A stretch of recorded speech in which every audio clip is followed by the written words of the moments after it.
Now the floor is to Mateusz Piotrowski, who has been the co-organizer of this workshop, jointly working with the Pontifical Academy of Social Sciences.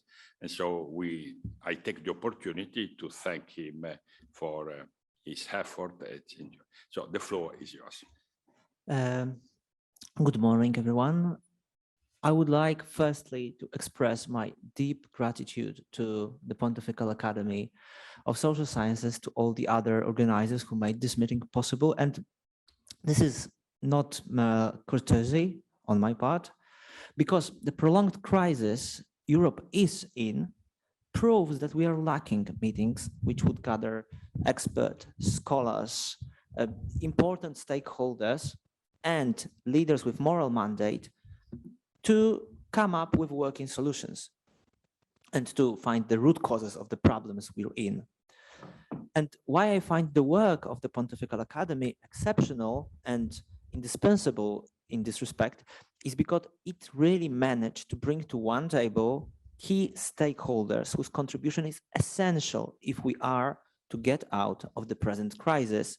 And this might sound like strong words, but it's by no means overemphasis if Europe is to survive as a political project based on human rights and human dignity. Let me just illustrate it with one example. I'm here both as a Christian and as a member of climate movement as well. And this example took place just a few years ago, and many people who were here behind this table were instrumental for making this happen. So coming together of climate movements, scientists, scholars, labor movement, we'll have also representatives of labor movement tomorrow. And last but not least, heavy engagement of the Vatican diplomacy, and Pope Francis himself personally made what we know as the Paris Agreement possible, the agreement which makes world leaders accountable for saving the future of life on Earth in the face of climate breakdown.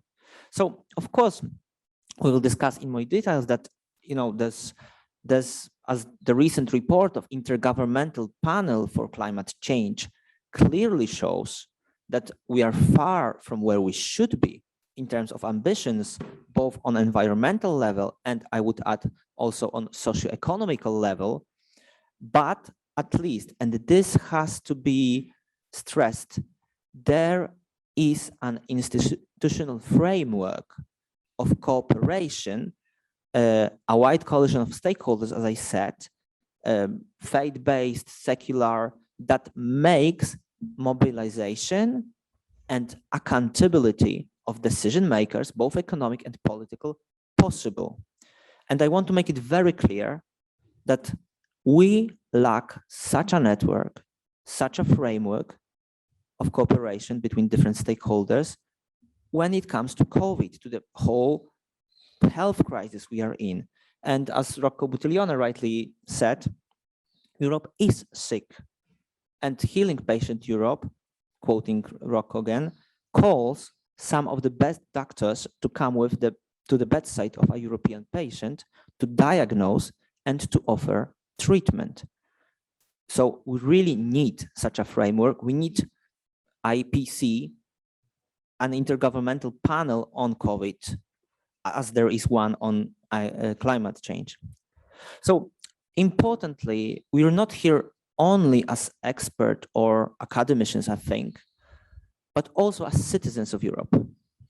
So citizens who at the end of the day, thank you, want to see legislation that would, in real terms, safeguard life of people living in Europe and other continents.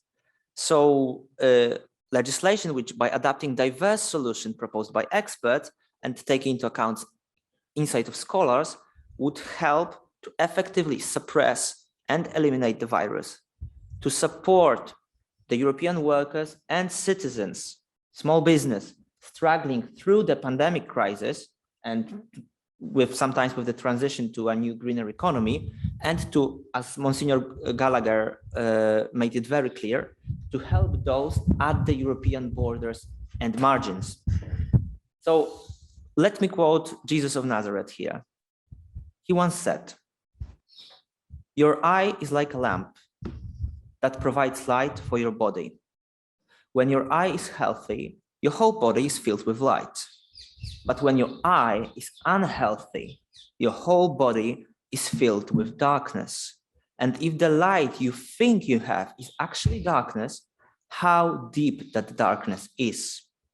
And these words should not be treated lightly as a kind of, religious or philosophical airy ideals having nothing to do with the cold world of economics, politics we are to discuss. Europe really needs to widen her gaze, because reacting to climate and pandemic crisis with best case scenario only in mind,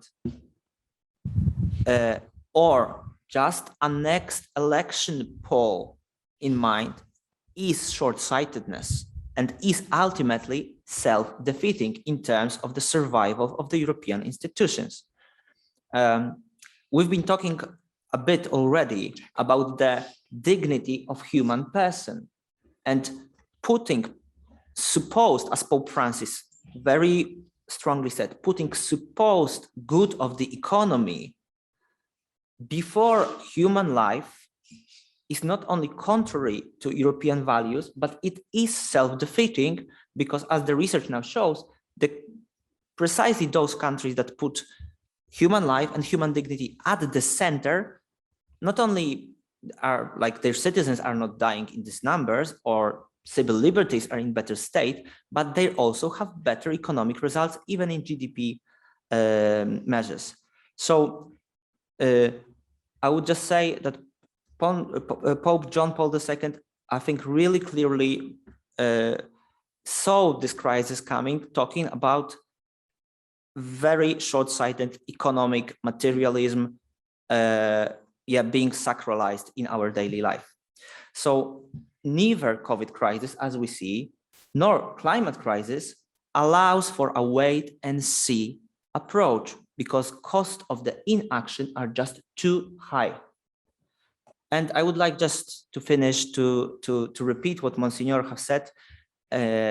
Europe really needs to say, I can do it. We can solve this crisis. It is solvable.